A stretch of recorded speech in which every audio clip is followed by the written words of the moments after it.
محمد رسول الله لا إله إلا الله علي ولي الله.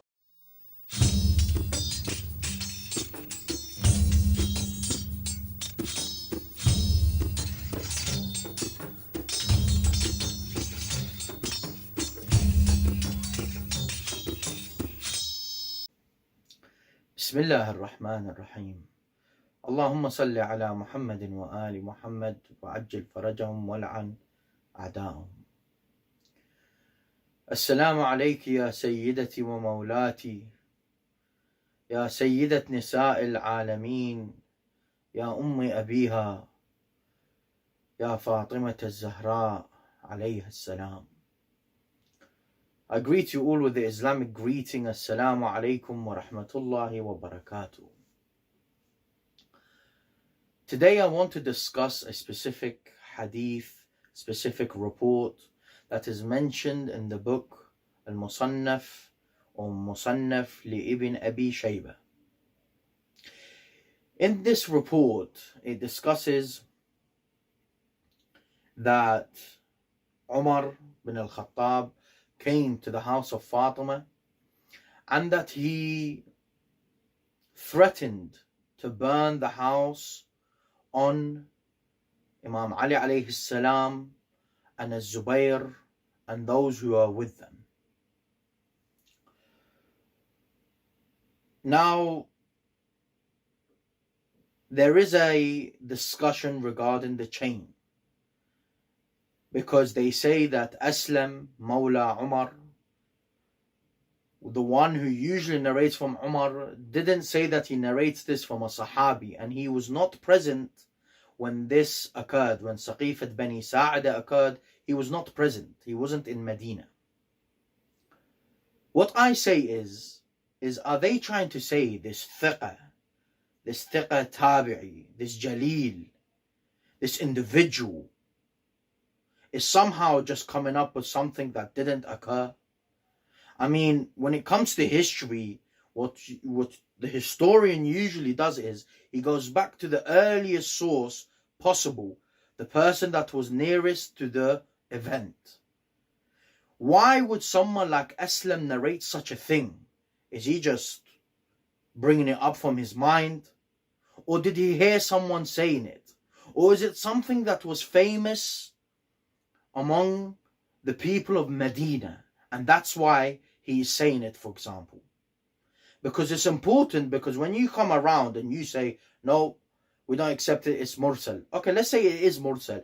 Who says we cannot accept a mursal report when it comes to a historical event? Aslam has no reason to come up with such thing. He cannot just come and bring it out of his bag, his keys, just like that. It doesn't work like that. He must have heard someone or something was being said and he's narrating it. Otherwise you're saying, oh, he's not thiqa no more, or that he narrates things that are not trustworthy and that are not reliable. You imagine someone that is thiqa, that you know is reliable. He's saying, I wasn't present, but this is what happened, and he tells you what occurred. And then you say, no, I don't believe you because you wasn't there. Even your rationality wouldn't accept it. So that's one. Two, they have some objection regarding the content of the report. So he says, when Abu Bakr received the pledges of allegiance after the Messenger of Allah, Ali and Az-Zubayr. So other reports, even in Bukhari and other historical books, and other books of history, they state that it wasn't just Ali alayhi salam and Az-Zubayr. Rather, there were others, many from Bani Hashim, and even some say Talha, and others who were close to Amir al-Mu'mineen, like Salman, Abu Dhar, Miqdad, and so forth. Ali and Az-Zubayr used to enter the presence of Fatima, the daughter of the Messenger of Allah, and consult with her, and hesitate in their allegiance. When the news of this reached Umar bin al-Khattab, he came out until he entered Fatima's presence. So he came to the house of Fatima, and he said, O daughter of the Messenger of Allah, none in all creation is more dearly beloved to me than your father. and none is more beloved to us after him than you. Jayyid. However, by Allah, this shall not prevent me, if that group gathers in your house, to order that house to be burnt over them. When Umar went out, they came, and she said, do you know that Umar came to me and swore by Allah that if you were to come back, he shall surely burn the house over you. By Allah, he shall certainly fulfill what he swore. So go away in peace. So basically he said, go away as a Rashideen, flee from your opinion and do not come back to me. They left her and did not return until they gave their pledge of allegiance to Abu Bakr.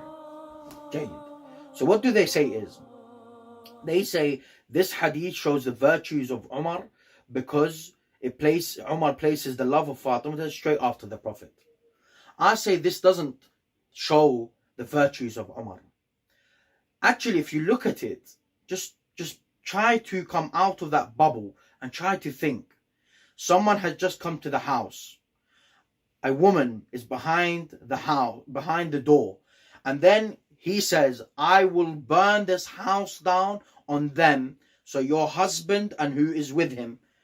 And it seems like from other reports that Al-Hassan al-Hussein was present in the house. I will burn them, but I love you as I loved your father. For me, that's not a virtue. That shows that he has psychological issues. He's mentally ill. That shows illness, my brothers and sisters.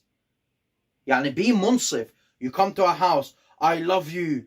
You are the most beloved to me after your father, but I will burn the house down on your husband and those who are with him. Ajib. That's not a virtue. Mu'ab, for you to come to do, I don't know, are you guys drinking, smoking something, drinking a bit of nabith, something? Yani, be munsif when you're doing these things. I remember discussing with someone who is well versed in Sunni Shia polemics, and he's a Salafi himself. I don't want to name his name, because I don't know if he gives me permission. He even says, if we accept this hadith, it's problematic. He says, it's mursal, I don't accept it. Jayyid, that's better. But don't try to say, even if we to accept it, this is how it goes. This is not a virtue. This shows mental illness. You come to a house, a woman comes, what do you want? Oh, I'm going to burn the house down on your husband and the people that are with him, and probably your children are there, but I love you. You're ill. That's mental illness. They say the hadith doesn't say on you, it says on them. Okay, so what are you trying to get at? Was Fatima Zahra alayhi salam not in the house? So if he was to burn the house, was she just going to walk out very happily and just say, okay, ma'a salama Ali bin Abi Talib, ma'a salama Zubair, and then she'll go outside? Is that what you're trying to say? Because that's not how things work. He said them, or on you, or on all of you, it doesn't matter. Same meaning, because, I'll tell you why it's the same meaning. Yes, lughawiyan, there's a difference. But at the end of the day, when you're saying, I'm going to burn them, or burn the house over them, what's that saying to you? She's in the house. Or was she going to just walk out and be like, yalla, ma'a salama? Yani, ajaban, do you guys not think? And then they go on to say, Fatima never felt threatened. Well, why did she say to them that go and give allegiance to him? For I swear he will do it. Yani, of course, the narration is not telling us any facial expressions or body language. So even you can't say that she didn't feel threatened. Would you not feel threatened? Would your wife not feel threatened? Your daughter or your sister who's married, and then you have someone come to your house and say, I'm going to burn the house down over your husband and those who are with him, but you're not going to feel threatened? No. Are you guys lying to yourself, or are you just trying to make yourself feel better? Then they go to say, Fatima agreed with Umar that they should go and give bay'ah. Well, he's gonna burn her husband and those who are with him. What do you want her to do?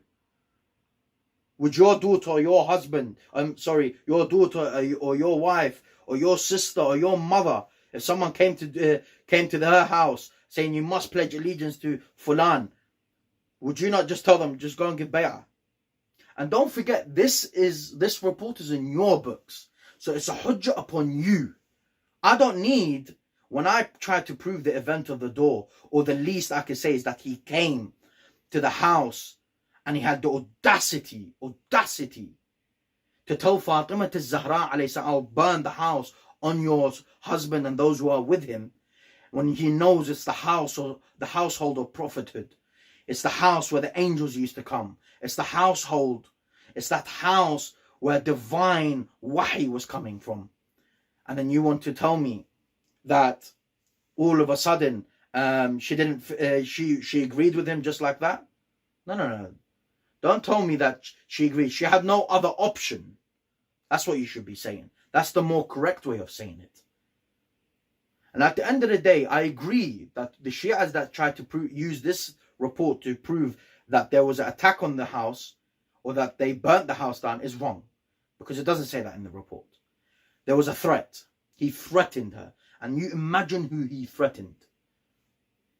The woman leader of heaven, Sayyida Zahra alayha salam. Sayyida Zahra.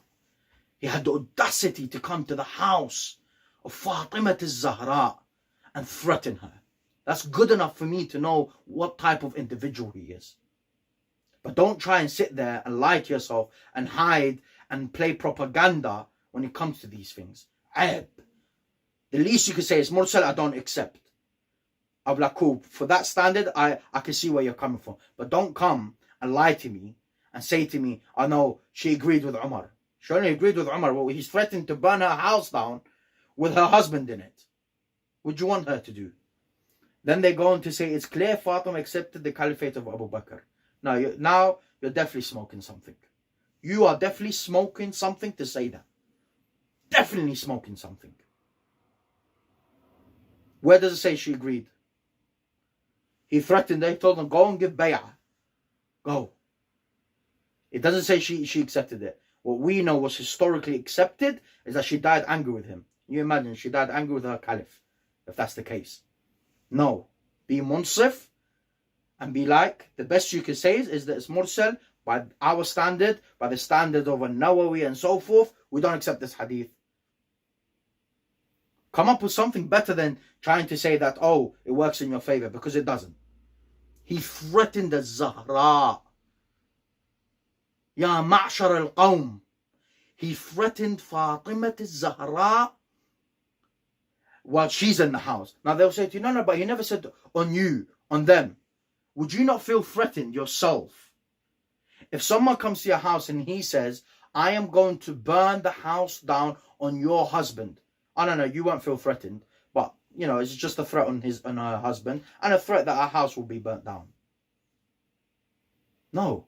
Any logical human being will be like, she was there and he's saying she's going to feel threatened for her husband. That's the least you could say. But don't say she didn't feel threatened and she agreed with Umar. Well, she had no other, she couldn't disagree with him. He's going to burn the house down. So the threat wasn't, even if it was to, سلمنا جدلا, if we was to compromise and say, okay, the threat wasn't direct to her, but indirectly it was to her. Who's going to accept for their house? What woman will accept her kingdom, her castle to be burnt down, her house to be burnt down, her husband to be in it, and the people that are with him, and maybe his and her children, but she's not going to feel threatened indirectly somehow? La. There was an indirect threat. That's the least we can agree upon. But don't play that game, the propaganda game. Be munsif. Be a man when you're researching history. Because it's not just about, refuting Shia as a Sunnah. No, be munsif with your research. So I hope, inshallah ta'ala, I have answered this hadith. I never want to hear from our opponents this type of stupidity, inshallah. هذا وصلى الله على سيدنا محمد وأهل بيته الطيبين الطاهرين.